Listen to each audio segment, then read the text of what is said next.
दोस्तों, आदाब, सलाम, नमस्कार। आज के एपिसोड में हम बात करेंगे सिवान की सियासत के बारे में। सिवान की सियासत में क्या चल रहा है और आगे क्या होने की संभावना है।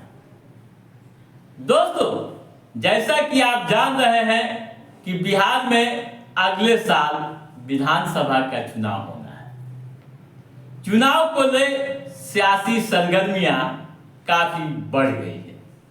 तमाम राजनीतिक पार्टियां अपने अपने स्तर से तैयारियों में जुट गई। इस बीच सियासी गलियारों से लेकर आम व खास के बीच खास तरह की चर्चाएं होने लगी है।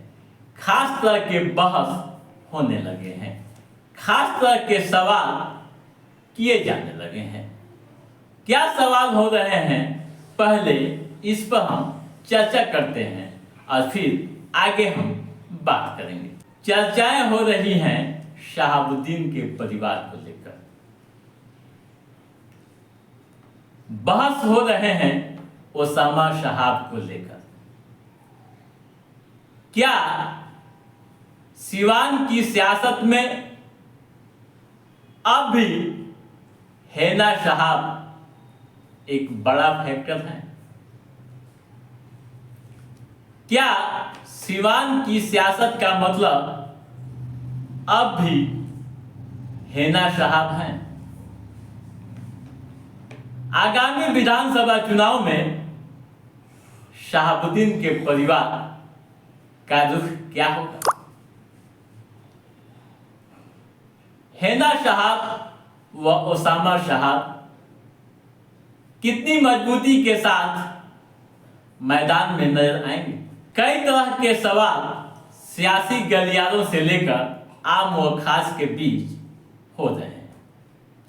दोस्तों, एक समय था जब सिवान की सियासत में शहाबुद्दीन की तोती बोलती थी।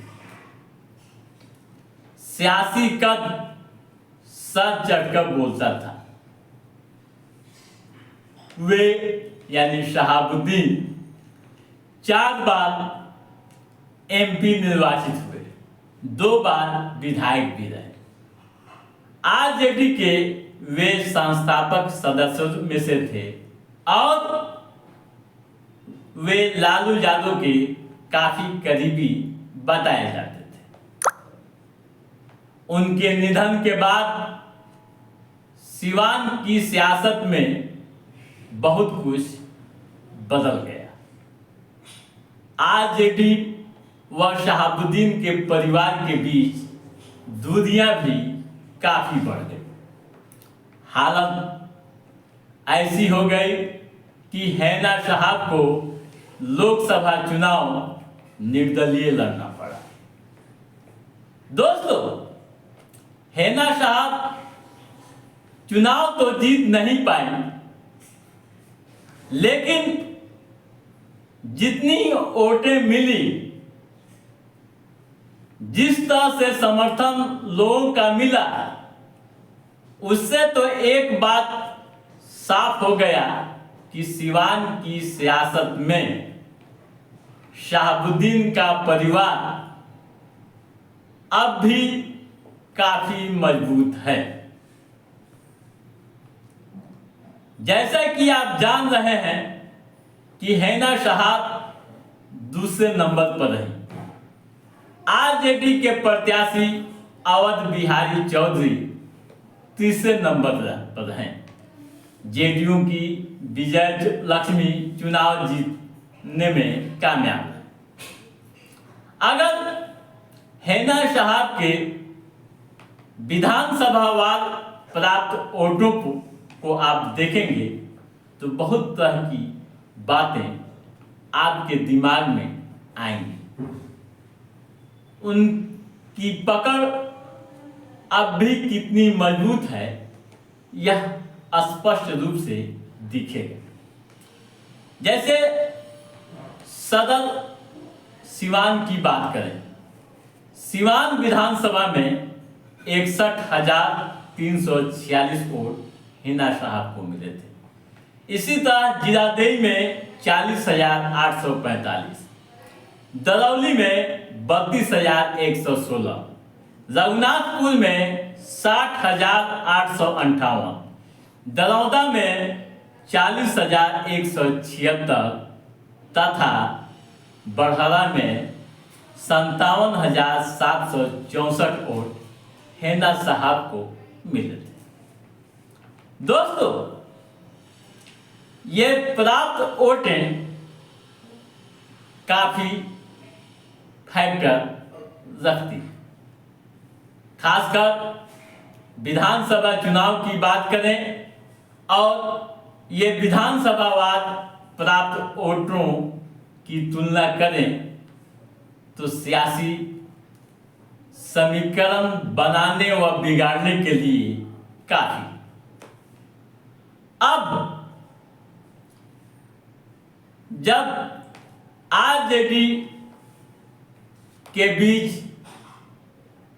बनी दूरियां धीरे धीरे नजदीकियों की ओर बढ़ रही है और यह माना जाने लगा है कि एक बार फिर से शहाबुद्दीन का परिवार आरजेडी में चुनाव के दौरान नजर आएगा, तब कई तरह की चर्चाओं का होना स्वाभाविक।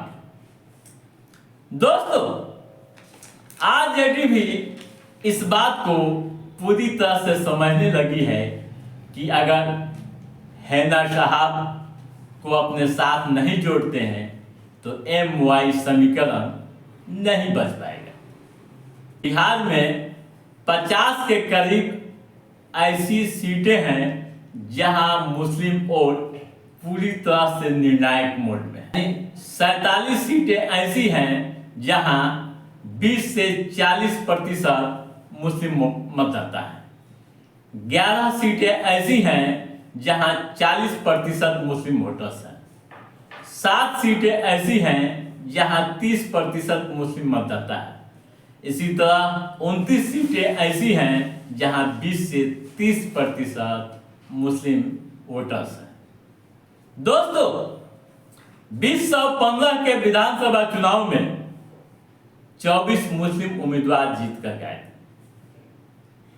इसमें आरजेडी के 11, कांग्रेस के 6, जेडीयू के 5 व बीजेपी के 1 तथा CPI-ML के भी 1 विधायक बने थे। वहीं 2020 के विधानसभा चुनाव में मुस्लिम विधायकों की संख्या घटकर 19 हो गई।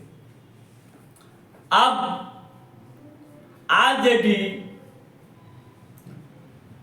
अपनी नई रणनीतियों के साथ एक बार फिर से MY समीकरण को हर हाल में बरकरार रखने के लिए जद्दोजहद कर रही है, तो वहीं यह भी सवाल उठना लाजमी है कि विधानसभा चुनाव में हिना साहब का रुख क्या होगा।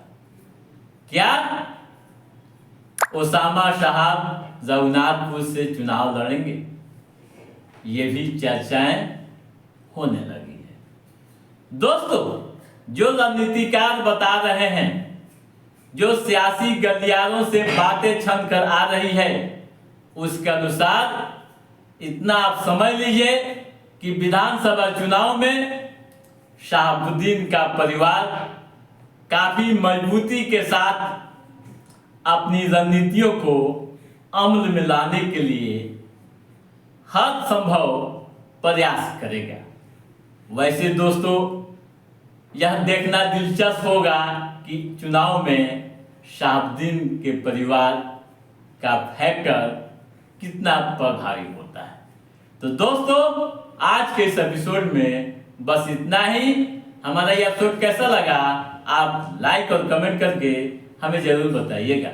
यदि आपने हमारे चैनल को सब्सक्राइब नहीं किया है तो सब्सक्राइब भी कीजिएगा, ताकि इस तरह की महत्वपूर्ण गतिविधियों संबंधित, राजनीतिक पहलुओं से संबंधित जो भी अप टू डेट है उसे हम समय समय पर आपके बीच पहुंचाते रहेंगे। तब तक आप अपने दोस्त को दीजिए इजाज़त।